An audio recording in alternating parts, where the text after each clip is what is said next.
Welcome to Gamecock Pod Live. For the next 3 to 4 years, I'll be committed to the University of South Carolina. This is Rodgers again to the 25, 20, 15, 10. Rodgers scores! Ball is batted and gone. Jackie Bradley Jr. delivered for the Gamecocks. Lost it up, looking for Kelly. Touchdown! Can you believe it? And South Carolina is sending shockwaves through the SEC. Frederick plays it in at the buzzer. That's a win! Unbelievable! I don't believe it! And now, live from Studio 54 of the Gamecock Pod Studios, here's the Cockfather himself, Keith Alsep.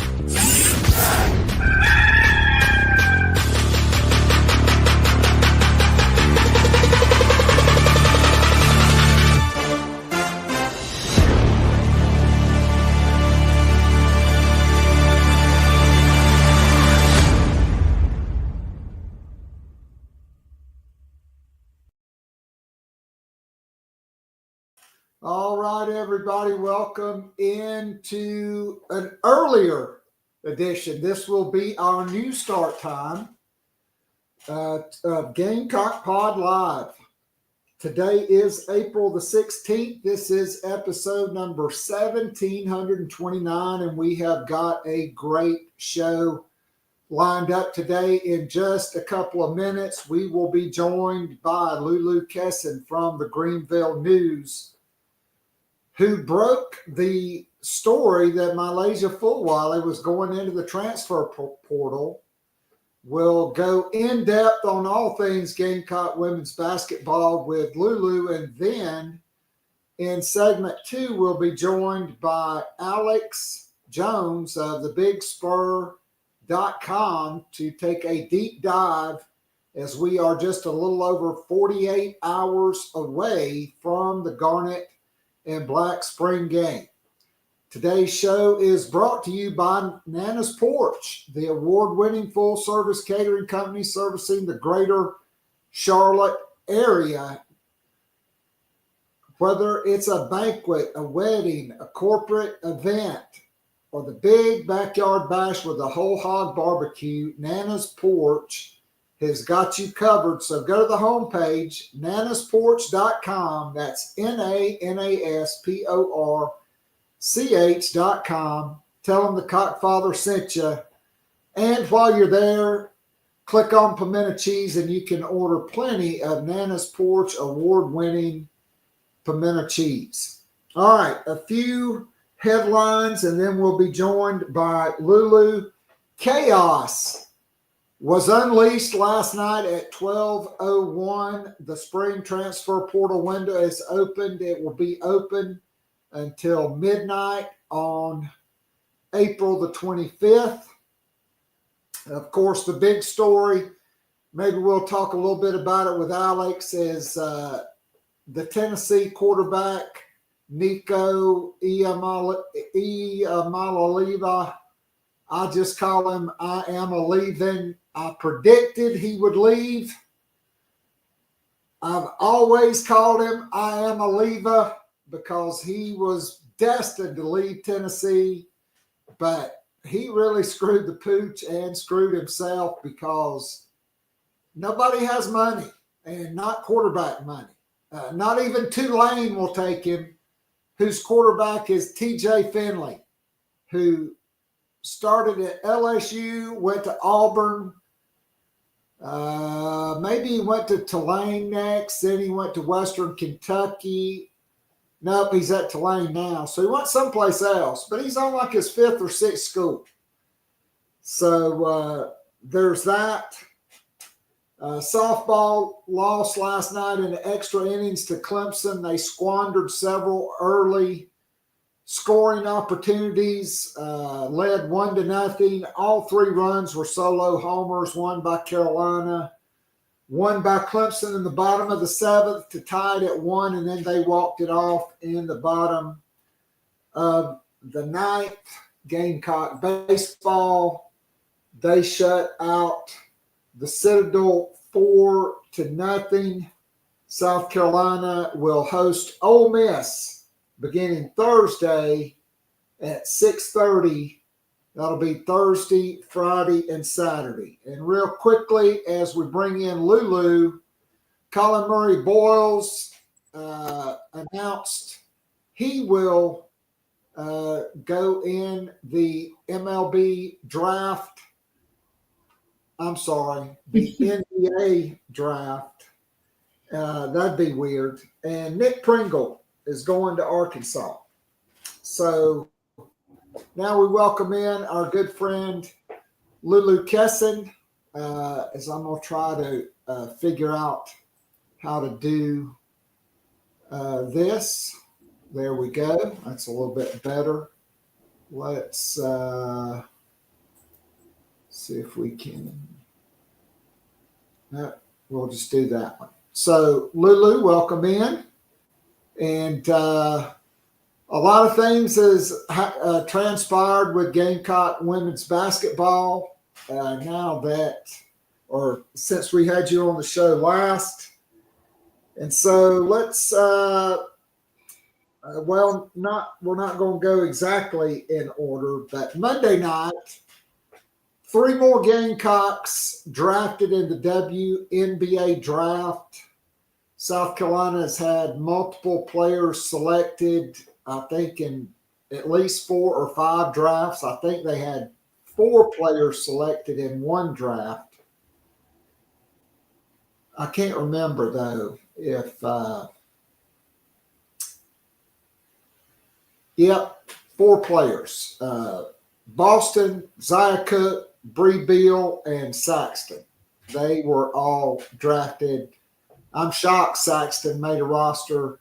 I will not be shocked, though, if Tahina Pau makes the Atlanta Dream, the team Dawn Staley has season tickets for. Breezy Hall goes to Indiana with the 20th pick, where she'll be reunited with Aaliyah Boston. And then Sanaya Fagan, 1 pick after her to the LA Sparks. Just your thoughts on draft night. I didn't see it, but I know the ladies are dressed to the nines. I saw Sanaya Fagan's outfit. It's a night of celebration. There are more teams now, or at least coming, so that will be more opportunity for ladies to be in the WNBA. Your thoughts on South Carolina's draft night? Yeah, I mean, I think it was very successful. I mean, just to be blunt, Bree Hall wasn't really on any draft boards. A lot of draft projections, I will say, up until I would say Monday morning, a lot of draft boards only had the first round anyways, and I don't think it was a knock on any of the South Carolina players to necessarily be projected in the second round, but I wasn't seeing Bree Hall's name on there. So, after covering her for a year and knowing what she was capable of, I was curious to see sort of who, maybe what team or GM sort of goes in that direction. And it's definitely cool that there's a potential for her and Aaliyah Boston to be reunited again. But I thought draft night overall was successful. Like you said, it was great to see, just as a fan of college basketball, to see so many players, that I've watched for so long get drafted. It was cool to see NC State have 2 first-round picks. It was obviously, Georgia Amore is a fantastic point guard that is going to play, hopefully, on the Mystics with Kiki and Sonia Citron. So it was kind of cool to see, like, a lot of people have talked about, this year of women's college basketball, how it was sort of anyone's year and there's so many talented teams, and that kind of just funneled right into the WNBA, where there were so many, the best of the best from each team now getting the chance to potentially play together was definitely a cool sight to see. But it's unfortunate that there's still so few teams and so few roster spots that, nothing's guaranteed from this point. But I'm hoping that, South Carolina and everybody has the ability to make a roster, and hopefully with more teams down the line, it'll be easier and easier.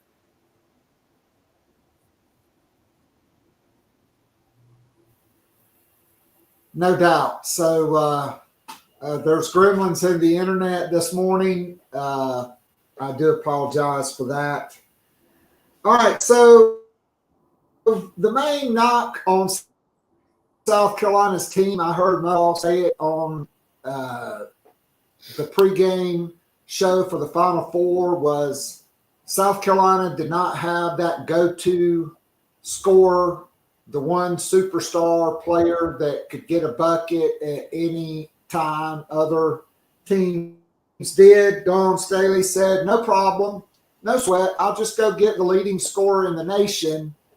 And Tania Latson, that was a done deal before South Carolina even left to go to the Final Four. Your thoughts on the addition of Latson, who had dropped a 40-piece on Virginia Tech. She scored 30 on LSU. She scored 38 and 39 in back-to-back games this year. She is a bucket getter, and 45% from the field and over 36% from three and 86% from the free throw line. Yeah, I mean, I think that when everybody saw Latson come, or they heard sort of this idea like, oh, South Carolina needs a dominant scorer, they just assumed that that meant they need one player and they can be the only one that can score. But I think that Dawn knew exactly what she was doing, getting Latson, from the portal, because I think South Carolina's in desperate need of somebody who wants to score every play and understands how productive, they can be both with their own scoring, but also, helping to produce for other people. And I think that in some ways South Carolina was a victim of just a lack of assertion on offense, and just really struggled when you have so many people who can score. It was a lot of unselfish basketball at times, where I think that it wouldn't have been selfish to take a shot or drive to the hoop. And so I think bringing in someone like Latson, who just has an insane ability to score, and she's not a ball hog, she is not selfish on the court, she's just really, really good. And I think that she's going to be an incredible addition to South Carolina's offense and Dawn Staley's system, mainly because she has just a hunger and a drive that I think will motivate others. Like, Dawn talked a lot this year about how scoring is so contagious, and her players recognize that. And so I think that having Latson and bringing her in and everybody seeing how badly she wants to score, everybody is going to also want to contribute. And I think that it's going to be incredibly productive.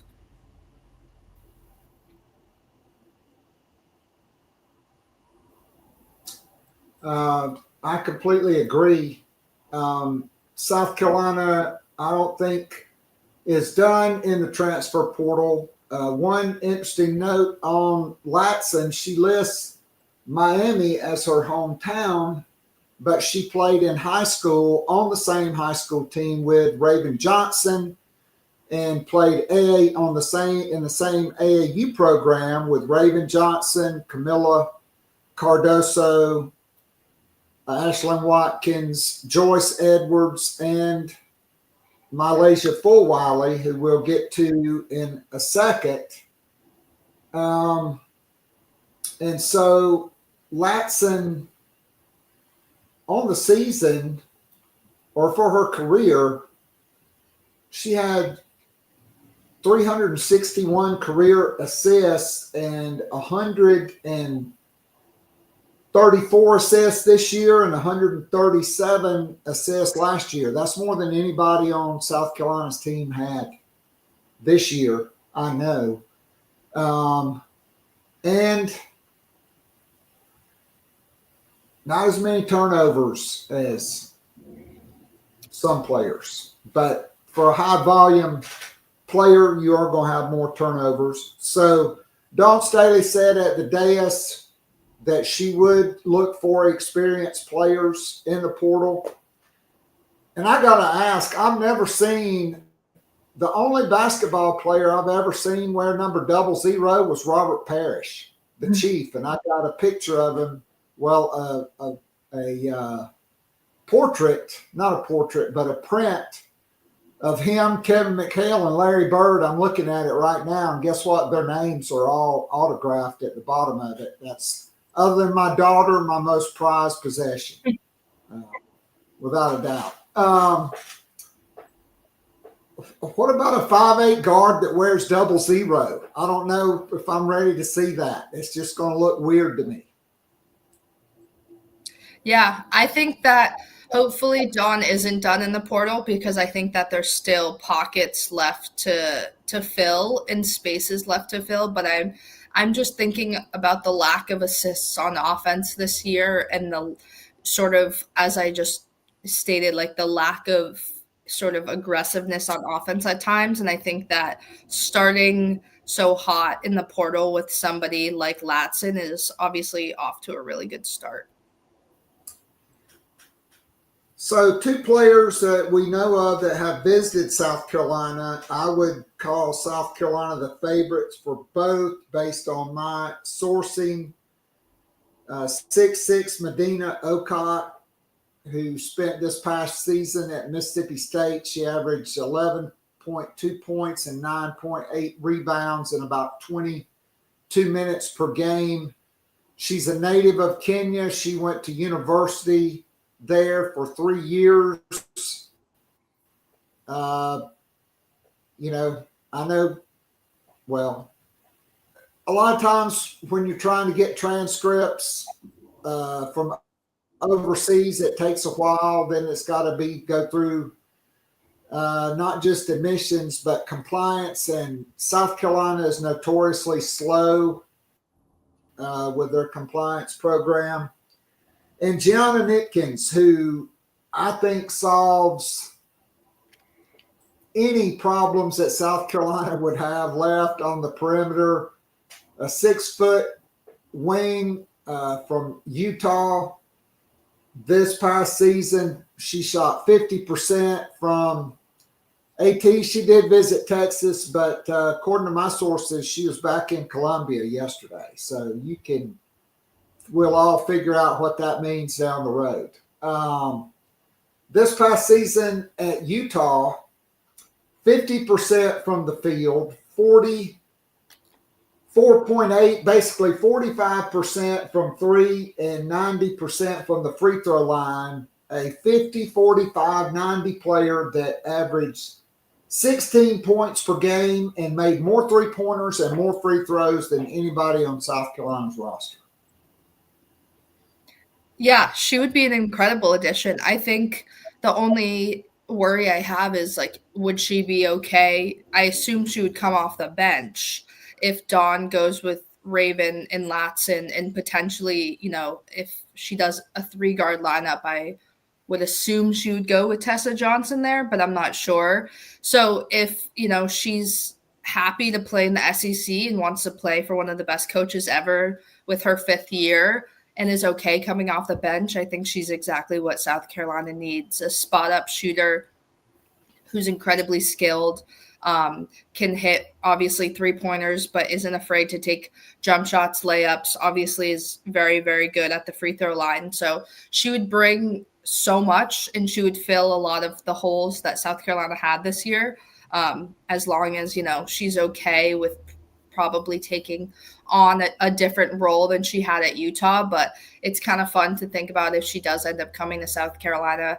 I sat for the first round of the NCAA tournament, where my seats were, I was right next to the scouts for each game. And so when it was Utah versus Indiana before South Carolina, Tennessee Tech, Dawn, Boyer, Winston, they were all sitting next to me. And even though Utah lost that game, she had 24 points. So it was kind of fun. It's now kind of fun. It's very I guess just speaks to the transfer portal and everything to think about that Dawn was scouting, for an NCAA tournament game, and then watching her put up 24 points and then going and then getting her from the portal.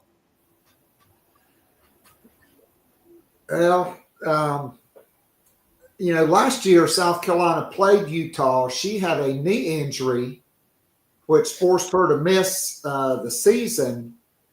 But certainly she came back and had a fantastic season. She would have 1 year. Agot would bring a 6'6" back to the basket low post presence, which South Carolina was lacking last year. And let's not forget, I think Dawn Staley is very optimistic. Ashlyn Swatkins will be available when the season starts. And she may only be 6'3" or 6'4", but the best athlete on the roster and a dunker.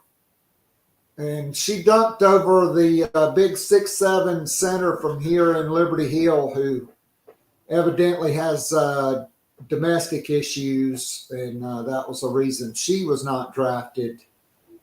And neither was the point guard from North Carolina that transferred to Oregon. She went undrafted as well. But so let's look ahead. So taking Dawn Staley out of the equation, if Lulu Kesin is the head coach at South Carolina, who's your starting five? If everybody on the roster is healthy and South Carolina does add these two players from the transfer portal. I think I would go Raven, Latson, Tessa, and then Joyce and Chloe. And I would have Agot and how do you say the Utah girl's last name? Nipkins. I would not have guessed that. Maybe it's Nipkins. I don't know. No, I'm just really bad with pronunciation. I've heard both. Look, Okay.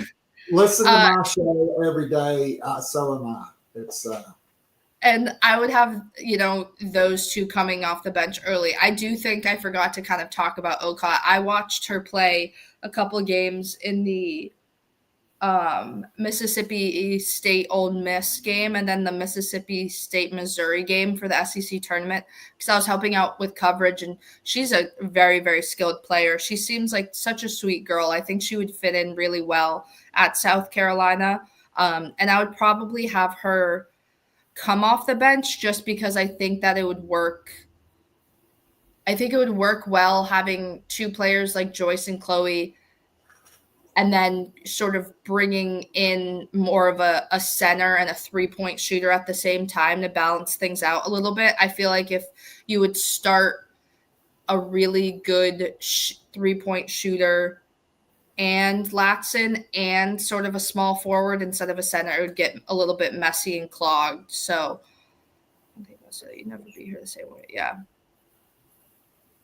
Yeah, sorry, I was reading the comment about Staley in there, but I would probably go a similar starting five that she had this year, even though she potentially may have a true center, which she lacked. And then I don't know, it's tricky about Ashlyn Watkins because it's not like Joyce Edwards hasn't earned that starting spot this year, and so I would be surprised. I think it's going to take her a long time to get up to game speed. Having known so many people in my life that have torn their ACLs, I think that no matter how quick and great her recovery is, like I wouldn't be surprised if Dawn uses that as a way to not start her, to start Joyce and almost like take that problem out of like, oh, do I go with my veteran or do I go with the sophomore that had a really good freshman year? So she could use the knee injury as a really easy way to solve that issue. It'll be interesting to see. I will not be surprised. I mean, Ashlyn Watkins, she was stronger than LA. I think she deadlift like 400 pounds. We know how strong her lower body is. I mean, the way they do these surgeries now, it's the biggest hurdle will be psychologically. And as fearless as she is, I'm sure she will be fine. If she's healthy, I'm starting her over one of Chloe and Joyce, because I think you're more skilled. I mean, we'll see. There's a ton of options. And then you got Maddie McDaniel coming back. Tessa could play point guard, and you could have, if somebody tries to zone you, you could just roll Tessa out there with Latson and Neatkins at the same time and dominate. I think Tessa's poised for a big junior and senior season. And I thought she was at times the most assertive offensive player on the team. So congratulations to you. You were the first. It was not Talia Goodman. It was not Skim Milky. It was not anybody from ESPN. You broke the news that Milaysia Fulwiley was going into the transfer portal. Your thoughts? Yeah, it's, interesting. A lot of, it's my job. So a lot of people were texting me congrats and everything like that. But at the same time, it feels weird to obviously celebrate what seems to me like a really confusing time in a 19-year-old's life. It's, part of the job. I can't say I'm surprised. Unfortunately, I think that Milaysia was a victim of a lot of social media opinions. And I think that no matter how hard you try to block those out, you're always going to hear them. And I think that a lot of people, I'm not saying that outside noise convinced Milaysia to transfer. I don't know that. I don't know really much at all, but I have seen probably, just an insane amount of opinions of, oh, Milaysia is not going to want to come off the bench another year. Oh, she's not going to, she wants to be the star. She should transfer, things like that. And at the end of the day, I think she probably thought that. And I think that I'm not surprised at all that she took the transfer portal route. But at the same time, I am, because here's my, I'm sure people will disagree with that. But I think if you look at the year, say that Dawn, she brings in Latson and she's like, okay, I want to do another 3-guard lineup next year. I think I would argue that Milaysia had a better sophomore year than Tessa in terms of consistency, where it wasn't necessarily game by game consistency, but I felt like Tessa's slump was so big and was for, so many games that I would have expected Dawn to maybe start Lay and have Tessa come off the bench. And so I don't know. I don't know the conversations, I don't know if Dawn, Dawn always says she's not going to promise anyone's going to start. And I respect the hell out of her for doing that. And I don't know if it was the type of thing where Lay wanted that promise. I get it. The transfer portal is unfortunately an incredibly attractive thing, but I do stand by that no matter how well her next move works for her, I do think that in the grand scheme of things, for a long a career in the W, I think that Dawn Staley was definitely the coach for Milaysia Fulwiley. I mean, I agree.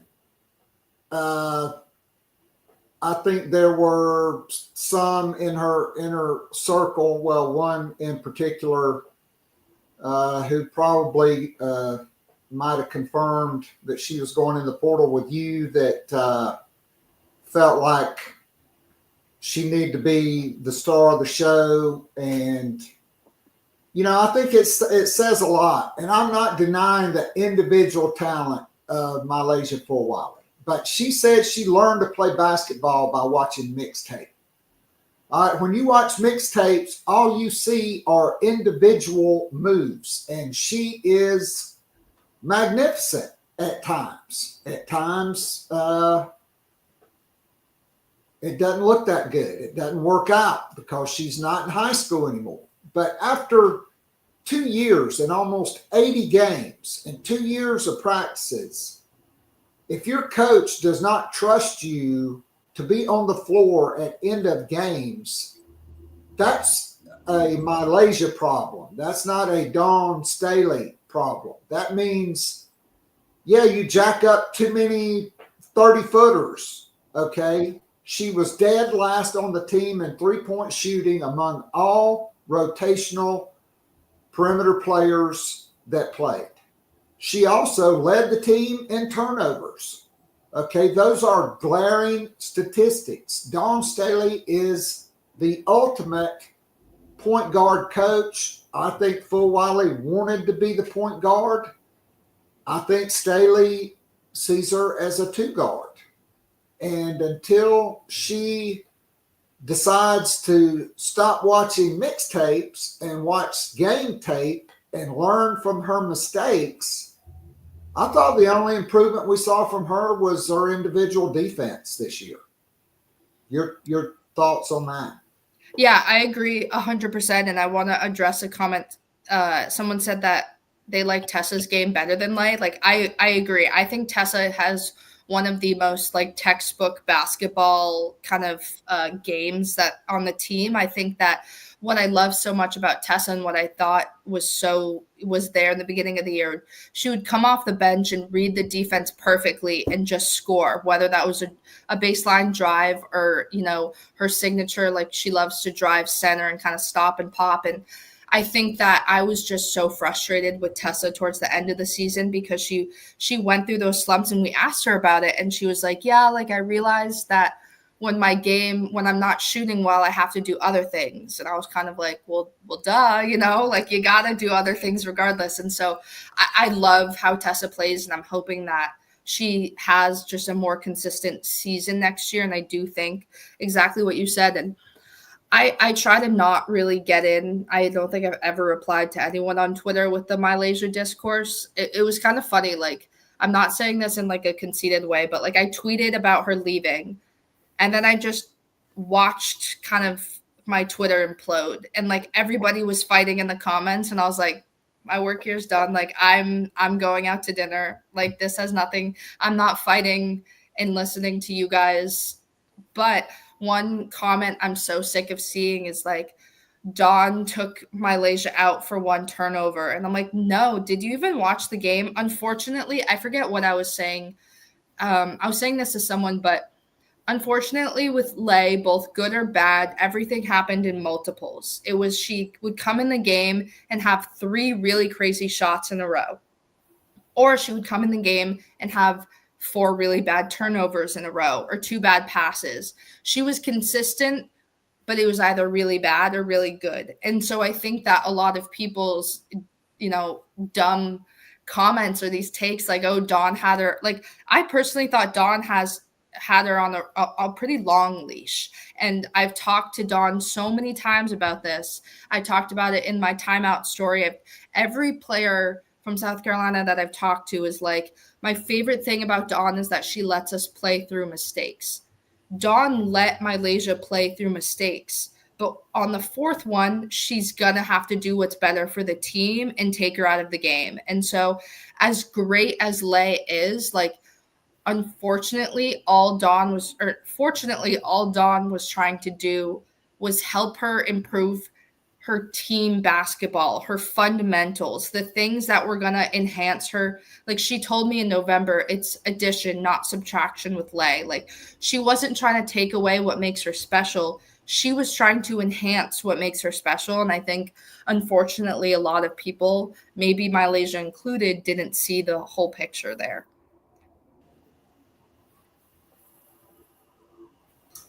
I agree. So last question before I let you go. I watched the McDonald's All-America game. I watched the Nike Hoop Summit with the World against Team USA, and Ayla McDowell has been fantastic in both games. Agot McKeer has been really good in both games. McKeer is the number 4 ranked player according to ESPN. They've got Ayla McDowell, extremely underrated. I see a lot of Kennedy Smith except maybe more smooth in Ayla McDowell's game. 6'2", so she's a little bigger. She's or taller, leaner, very athletic, but just silky smooth and a knockdown three-point shooter, somebody that can go off the dribble and score from all three levels, like Tessa Johnson at her best we've seen her do. I love these two players. What role do you see for them, and just your thoughts on these two additions for South Carolina? Yeah, I've been equally impressed with both of them, and I agree with everything you said there. I think that the most exciting part is Dawn is so good at developing freshmen, and she's so good at getting freshmen up to speed. And so regardless, I obviously can't predict kind of minutes-wise, but I think that for each of them, Dawn will figure out really early where they may fit and where they may work. And I think that they can definitely make an impact, getting more comfortable in non-conference play and then potentially being two really skilled players come, January, conference play, things like that. But I think that what's helpful is that they're both very two-way players and they're both very versatile. And I think that having a little bit of mystery in terms of where Dawn's going to go with like the forwards and the centers and kind of three-point shooters, that it's the right year to have these two players come in. Whereas last year it was, the freshman, it was very clear Maddie McDaniel was a point guard and it was pretty clear Joyce was a forward. So I think Dawn is getting two really skilled rookies at the right time. And very complimentary to the last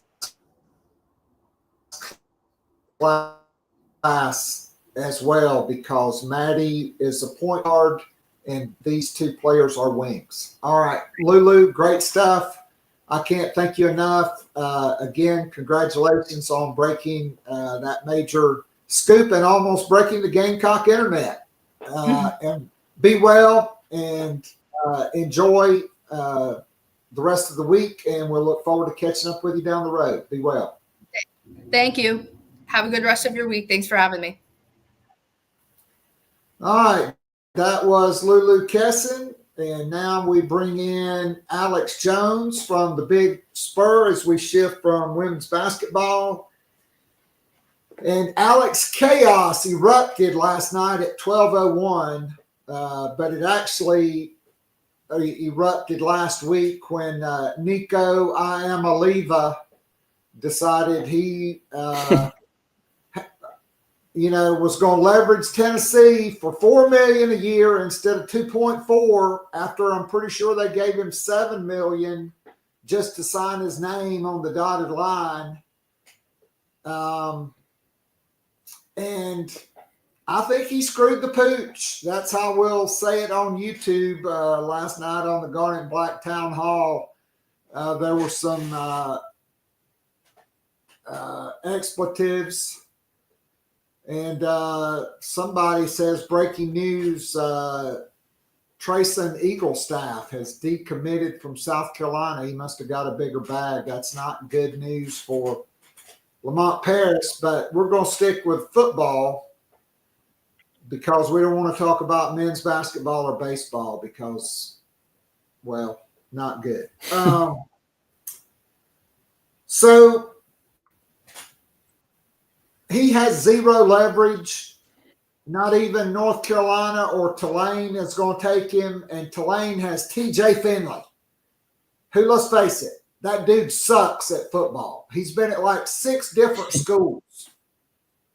And his highlight of his career was playing against Travaris Robinson's defense at LSU and basically ending the Will Muschamp era. He did do that.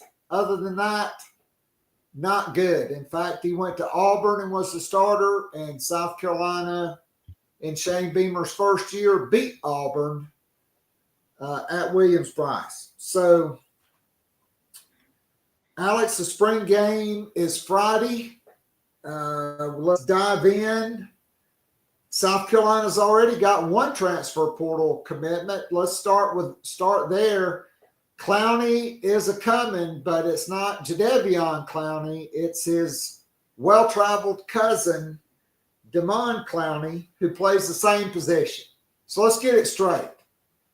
The only two things that these two have in common is their last name is Clowney and they play the same position.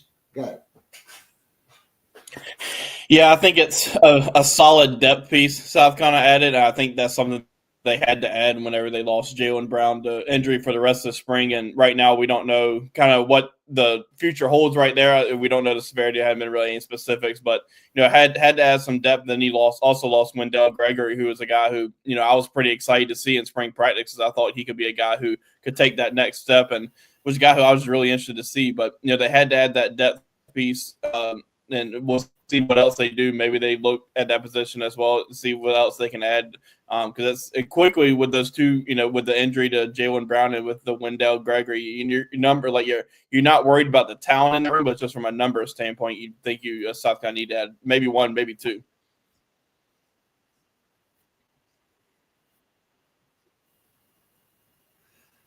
All right, so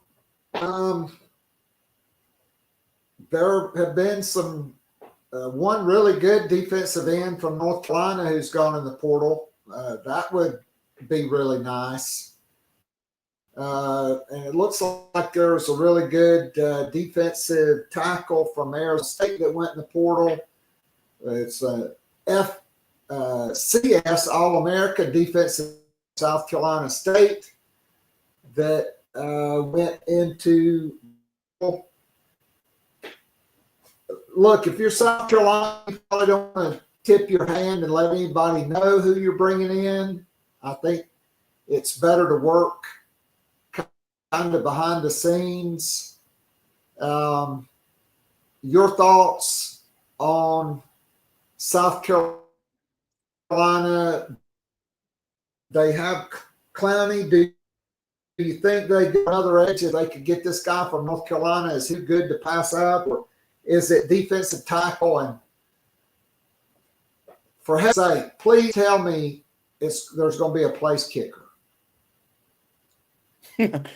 Yeah, I think, place kicker is one that's going to be interesting to watch. And, I think, Mason Love's a guy who he's been really good at punter, but he's also been really good at place kicker as well in the spring practice. But, I actually kind of asked Shane about that yesterday. Is that something that they prefer to have, a guy like Mason Love or William Joyce who are working at both punter and place kicker? Do they prefer that he kind of say, no, it's not ideal, but it's doable?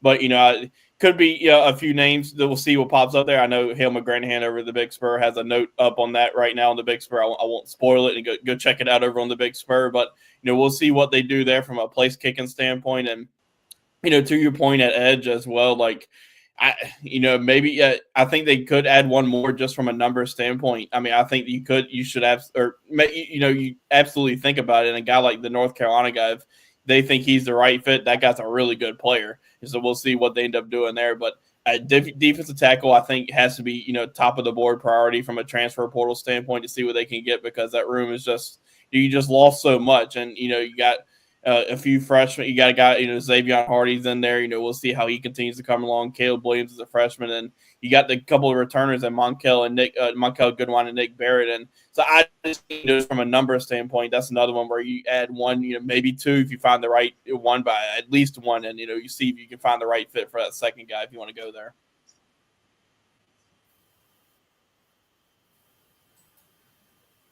No doubt. So the spring game is Friday.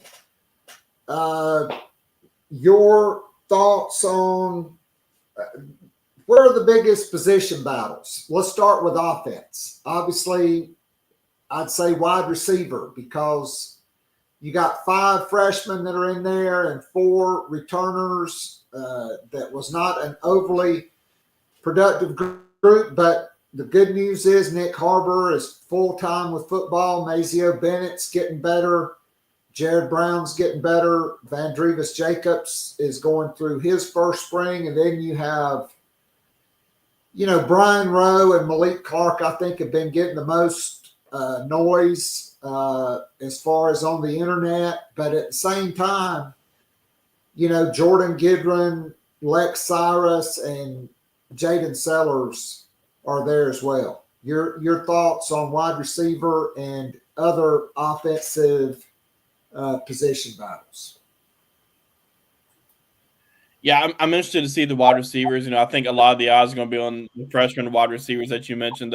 Those guys are making some noise in camp or in spring practice so far. But I'm also interested to see those returning guys as well. I mean, Nick Harbor, you mentioned, has having the whole spring to football and not bouncing back and forth between track. So interested to see how he continues to build on that end of the season that he kind of performed, because you kind of see the light coming on as a wide receiver there last season. So interested to see him. Jared Brown's another one that battled some injuries last year, but is a guy who I think just continuing to learn how to be a wide receiver. And because Mike Furry mentioned this in spring, he was kind of a guy who was maybe a little bit of a gadget type player at Coastal Carolina when he was there. And I think now last year he was just learning to be more of an overall wide receiver, and he also battled some injuries. So that's another one that I'm interested to watch as well. And then can Mazio Bennett take that year 1 to year 2 step? You saw the flashes there. He was really good as a freshman, to be honest. I mean, he had a really solid season. And so can he take that year 1 to year 2 jump? And, from as far as other positions, I think quarterback's one that's going to be pretty interesting to watch.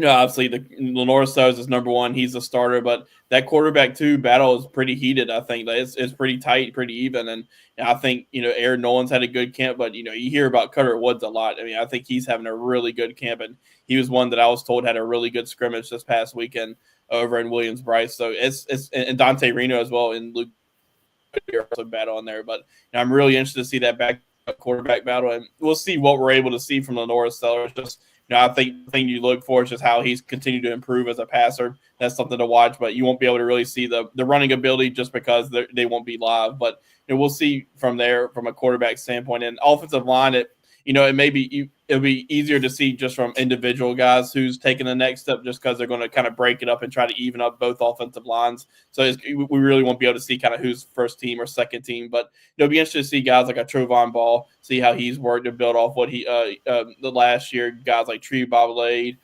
Josiah Thompson. So there's a lot of interesting pieces offensively to watch, but I think wide receiver, those freshman guys, and really that back, I'm really interested to see those backup quarterbacks, see how they perform. No doubt. So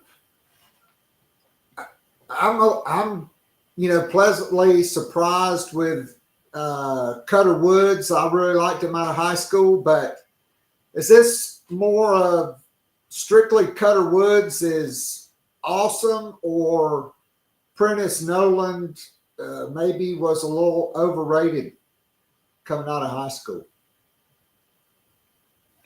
I kind of lean towards Cutter Woods has just been really good. I've heard really good things about him all spring, and I think he's been able to pick up the offense really quickly. And not saying that Aaron Nolan hasn't, but that's just something I've heard is how quickly he's picking up the offense. And we knew what he could do with his arm in high school, and I think you just wanted to see that translate to the college level. And I think he's made some big time throws throughout spring practice. And you've also heard some good things about Aaron Nolan. I mean, Shane Beamer kind of publicly mentioned in a press conference a few weeks ago that he led a 19-play drive down the field. So I think it's a really interesting quarterback battle. And one is the backup quarterback spot, and it's an important position. But I think Cutter and Aaron Nolan are really kind of I think you can throw Dante in there as well. But I think Cutter and Aaron Nolan are going to be the ones that are really really interesting to watch on Saturday or Friday night.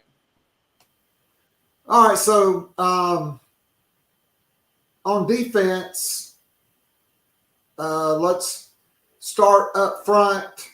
It appears, Gabriel Brownlow Dindy is really coming on. Monkel Goodwine,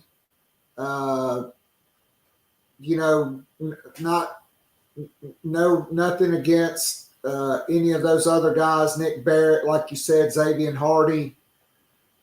I think South Carolina's got to get better in there, and they probably need to add somebody. We'll see what happens there.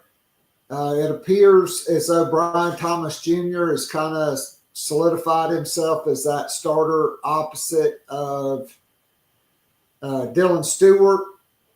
Shane Beamer said he was not, pleased with there's a lot of good players in there, but not as much quality depth. Well, replace the Nagurski winner, an All-American, and the guy that led the SEC in sacks.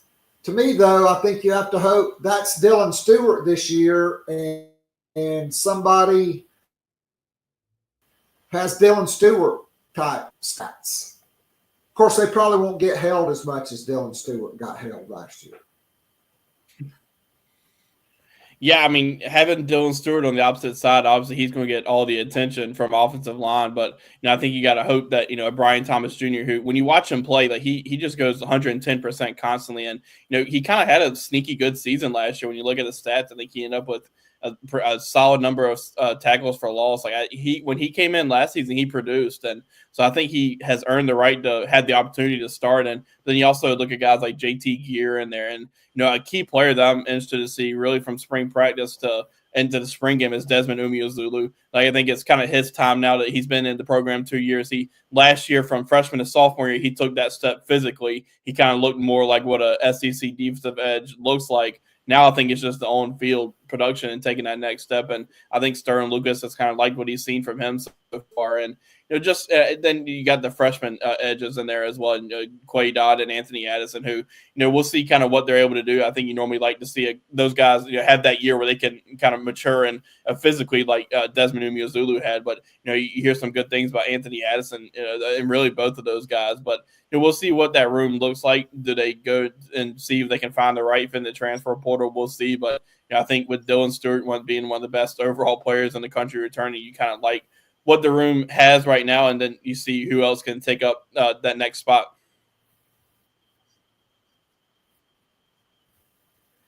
All right, so moving to linebacker, it sounds like Sean Murphy's really coming on, and I think that's a great sign. I think you and I both at the start of spring would have projected J.R. Johnson and Justin Okoronkwo, but it appears as though Murphy's going to make a run for it, and that is, to me, a positive that you got basically like 3 starters in there. And I'm not, omitting Jaron Willis, and then you got the freshman as well. I've heard some good things about Josh Smith from Dutch Fork. I think we felt like he would have a higher floor because of who he played for, and the same for A.J. Holloway. Yeah, the linebacker core, could end up being a little bit better than personally I thought. I didn't expect, just being that you lose guys like Demetrius Knight, Debo Williams, Van Martin Scott, those guys are just older players, and your room went from older to, kind of young. And Clayton White talked about that a little bit the other day. It's just the room got a little bit younger, but I think they liked what they've seen from those guys so far. I mean, Fred Johnson is a guy who showed what he was capable of last year. I think I would still pencil him as a starter right now. I think he's kind of taking on more of a leadership role in that room as well, being that he's kind of one of the more experienced guys. And so he should be fun to watch on Friday to see what he can do. But then those transfers may be kind of the more underrated transfer additions for South Carolina. Justin Okoronkwo, like when you go back and watch his highlights in the spring game Alabama last year, like he was all over the field, but he was just behind guys like a Jahad Campbell, who's a potential number 1 or first round draft pick this year. So he's going to be interesting to watch. And Sean Murphy's one that I think is kind of starting to find his role. He's the guy who Nick Saban liked out of high school, and so we'll see kind of what happens there. But I've also heard good things about him as well. And Jerron Willis too, like he's going to be fun to earn just because of what he did physically in the spring. I can't remember the exact numbers, but he improved physically, and so he's one that if they move to that 3-3-5, could he slot into that that spot in that 3-3-5? So it's going to be interesting to see that linebacker room. But I think they like what they've seen from those guys in spring practice so far. I mean, no doubt about it. So in the secondary, you have one guy who's had to miss spring, Bakari Swain. We've seen Brandon Cisse really seize that opportunity at that other corner. Shane Beamer and Torian Gray and Clayton White have all said, Bakari will pick right back up with the team. But when you miss all of spring practice, that's a big deal, particularly for a young kind of inexperienced and inconsistent player. Swain looked great at times. The athleticism is clearly there. I think this summer is really huge for him, and I'm interested to see how that plays out. And, you know, I know they keep resisting moving Jalen Kilgore from nickel. I'm not saying that'll be the case at the beginning of the season, but man, what do you do if Vakari Swain, Brandon Cisse, and Judge Collier are three of your best 5 players in the secondary? Yeah, that's what's going to be interesting to watch. Is it almost feels like Brandon Cisse is going to be too good to keep off the field. Like, I think you look back to what he did at NC State, he was really good. And so say that in the summer, Vakari Swain comes back and he's ready to rock and roll and he's that starting cornerback and he, you know, has that job. You know, what do you do with Brandon Cisse? Because, again, I think he's going to be too good to keep off the field. But Vakari's one, too, that you would have liked to have in the spring just because it seemed like it was his time to take over as that corner spot opposite of Judge. And he showed, as you mentioned, he flashed last year, showed some flashes. I think it was just continue to work on being consistent. And so we'll see kind of the summer, like you mentioned, is going to be big for him. But it's going to be interesting because, Kilgore, it seems like they're pretty solid right now and keeping him in that nickel spot. And you can see why just because of the way he played last year. I think he's perfect for that nickel spot. But I also think he could be really good at that safety spot as well, which, you know, if you did move that, maybe you could move up Brandon Cisse into that nickel spot as well. But, you know, I think one thing is going to be, you know, interesting to watch is when teams get into obvious passing downs, what does South Carolina do? Because I think they have a lot of different options they can turn to. You know, do they bring in both Swain and Brandon Cisse and move Kilgore back to that safety spot just for obvious passing downs? Because then I think when you look at that, that's a pretty solid secondary to be going up against in obvious passing downs. So it's going to be really fun to watch. And, you know, without a doubt, they got a lot of quality options in that secondary to turn to. And, you know, don't forget about some of those younger guys who are going into year 2. A guy like David Busey, Kelvin Hunter, Jalewis Solomon too. I think he looks pretty good physically. Like, it's a lot of different options they can go to, and it's going to be, you know, really interesting to see how it kind of unfolds here in spring practice going into preseason camp. No doubt. So yesterday, Shane Beamer talked about Mason Love possibly being the punter, the kicker, and the holder. Well, to me, the only way he can do all of those things is if he's the Flash. Like, I don't think he can hold it and kick it. The Flash could do that. Barry Allen, he could probably, you know, catch it, put it down, get back, have a couple of warm-up kicks, and then pop it through there. But I don't think Mason Love, you know, maybe we need to call him the Flash. Hopefully, and Hale McGranahan has made my day. I did check that out on the Big Spur. Go and check out Hale's note. Although that was not the one from that particular state I was hoping for. That's probably better than what you got. You know, I do take solace in the fact that Kai Kroger has talked about Mason Love and how he was kicked better than him as a freshman. He really appears to be in the driver's seat to be the punter and maybe the holder if they're able to figure out who's going to kick off and kick field goals. Yeah, that's yesterday. I asked Shane about that just because you hear really good things about Mason Love punting, but you also hear he's been pretty good from a field goal standpoint as well. So I was kind of if he was be okay with having a guy being a punter and a kicker, because in his time as head coach, they haven't had to deal with that. But I think, you know, you look to see what you can find in the portal, because I think you would rather have Mason Love focus on one or the other. Honestly, like I think from a punting standpoint, I think he's ready to take over for Kai Kroger and can be a really good one for South Carolina. And I think he's also right in the middle in that holding position as well, which we all know is a very important position. And so I think you rather have him focus maybe on punting, but if it came to it, like, they would be okay right now. Shane said it's doable and they'd be okay with it, but it wouldn't be ideal. So I think you see what you can get in the transfer portal from a place kicker standpoint, and just from a guy because Mason Love's been really good, but he's also a little bit inexperienced. So you bring in a guy who's got experience, and that can kind of help from that place kicker standpoint as well. All right, so outside of the true freshman wide receivers, where do you see other potential true freshmen? Obviously, we talked about Cutter Woods. There's not going to be a true freshman at running back. How about Kendall Daniels Jr. and I mentioned Josh Smith, A.J. Holloway, Tayshawn Alston, and for some reason I'm drawing a blank on the kid from Havelock. What about those guys? Donovan Darden. Darden, yes. Double D. Yeah, that's the other freshman group that I mentioned to see is those freshman linebackers.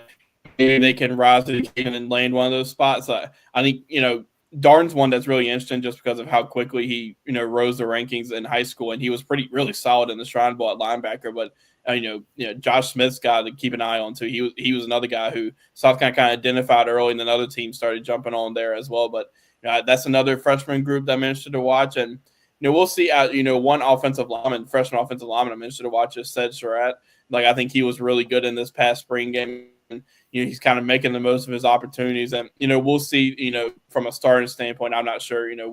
We'll see what happens there. I think you would hope that one of those other guys who are the older, experienced offensive linemen can take over one of those jobs. But I've heard some good things about him as well. So from a freshman standpoint, Kendall Daniels would be one that we've seen a freshman start at South Carolina at safety. I mean, you think about Nick Worry coming in early his year, and like he's a little bit of similarities between Kendall Daniels and Nick Worry. Kendall Daniels a little bit bigger from a just a physical standpoint, but I think from a size-wise perspective, you see some similarities. But we'll see. You got Peyton Williams to battle with there. You got David Busey to battle with there. So, but he's one from a spring game perspective I'm interested to see as well. I mean, there's one thing about it. Torian Gray has an abundance of talent back there. I mean, when you brought up, we didn't even mention Miles Norwood, but Emory Floyd went in the portal because he saw, hey, I'm just not going to play over a lot of these other guys. And like you said, Jalewis Solomon, redshirted last year. Kelvin Hunter, a 4-star guy that a lot of people kind of on film compared to DJ Swearinger, who could play corner, nickel, or safety. David Busey, Kendall Daniels Jr. coming in. I mean, not to mention the other guys. I mean, there is just, DQ Smith, he was another guy. No scholarship offers, just like Nick Eamon-Worry, like the second game of his career. Well, go start. Jalen Kilgore, the same thing. Although he started out at safety in that North Carolina game when Nick Eamon-Worry got injured. It just seems like you get a talented guy, Torian Gray's going to coach him up. I mean, I'm surprised there's not more than one player transferring out of that secondary group because it is just so deep. Yeah, I mean, without a doubt, Torian Gray always has those freshmen. Really, all of his players, but really those freshmen can come in and play right away. And I mentioned them before, but those second-year players are really intriguing to me in that secondary because they're going to have a whole year under their belt now. Like David Busey, I think you watch him on special teams, like he's not afraid of contact. Like he'll make, and he's I think keen to make big plays, and so he's one that's going to be really fun to watch. And a guy like Jalewis Solomon, I think we all know what we saw on tape from him in high school. A guy who a little bit of a Corey Swain is from an athletic standpoint, can kind of do it all in high school, offense, defense, and special teams. But, I think he could be one to be really fun to watch at corner. And then Kelvin Hunter last year when he came in and kind of played that nickel spot a little bit, he made plays. I think in that Wofford game he played, I think it was like 10 snaps or so, and he already had 3 tackles in it. So he's one that, kind of seems to have an eye on the play or to make a play. But Torian Gray does an incredible job, developing those guys in the secondary, and he's got a ton of quality options to continue developing now, that's for sure. Yeah, and we didn't mention Gerald Kilgore, but here's one thing. Yeah. Bakari Swain, Jalewis Solomon, and Jalen Kilgore were all 3 prolific high school wide receivers and two-way players. Like, those guys could probably go over to offense and play a bunch because they were so good. And that's why Torian Gray likes them, because they have the great ball skills. Yeah, and just athleticism too. I mean, you got to think if some of those guys like a Vakari Swain and then played wide receiver as well, so they kind of understand wide receiver routes and wide receiver moves, and that's going to help them as defensive backs. They understand that. So I think you see what we've seen from Torian Gray so far in this time here. There's a certain type that he's looking for in high school, and he's really hit it out the park with those guys. All right, Alex, great stuff. I can't thank you enough. We got to get some media, as the head ball coach said, yep, got to get the media boys back on maybe next week. Maybe Hale can come on, or we'll figure it out. Because unless you're at the Garnet and Black spring game, you ain't going to see it on TV. Blacked out, period. And honestly, this could be the last year of spring games. Who knows? Maybe they could go to like having a closed scrimmage. Like, I wonder what would happen like if Deion Sanders, who were they going to play? Colorado wanted to play somebody. Syracuse. Yeah, what if they would have just said, F you, we're going to play it, and it's not going to be on TV, just like the closed basketball scrimmages every year. Yeah, I don't know what's wrong with that. Like, I mean, you can see some of the reasons why they wouldn't want those scrimmages to be open, but I don't like Shane Beamer kind of is all over that. He always talks about how they would in games like the NFL did. I think it would help teams that you kind of show where you're at and where you need to be. No doubt. Alex, be well. Great stuff as always. And we'll look forward to catching up with you down the road. Enjoy the madness, mayhem, and chaos that is the spring transfer portal. I know you, Hale, JC, and Tony will have it all covered at TheBigSpur.com. Be well, my friend, and we'll look forward to catching up with you down the road. Great job. Always appreciate being on. Thanks for having me. Yep. All right, that was Alex Jones, and that will be a wrap for me on the Garnet and Black Gamecock Pod Live. Last night, the Garnet and Black Town Hall was fantastic. If you're watching on YouTube right now, hit the like, hit the subscribe button. If you'd like more of this podcast, we do it every single day, Monday through Friday, Gamecock Pod Daily. You can go to patreon.com/Gamecock Pod Daily, no spaces, or you can just Google it. Signing up is easy. You'll love it. I guarantee it. Just the Garnet and Black Town Hall, which is a weekly live Zoom call now at 8 Eastern on Tuesday night, is worth the cost, which was basically like one trip going to Starbucks a month.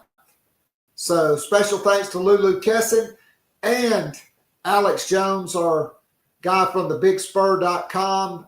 Go Gamecocks, everybody. Have a great week. Get out and go to the Garnet and Black spring game, and we'll be back next week with another edition of Gamecock Pod Live. Until then, God bless. Go Gamecocks. I am out of here.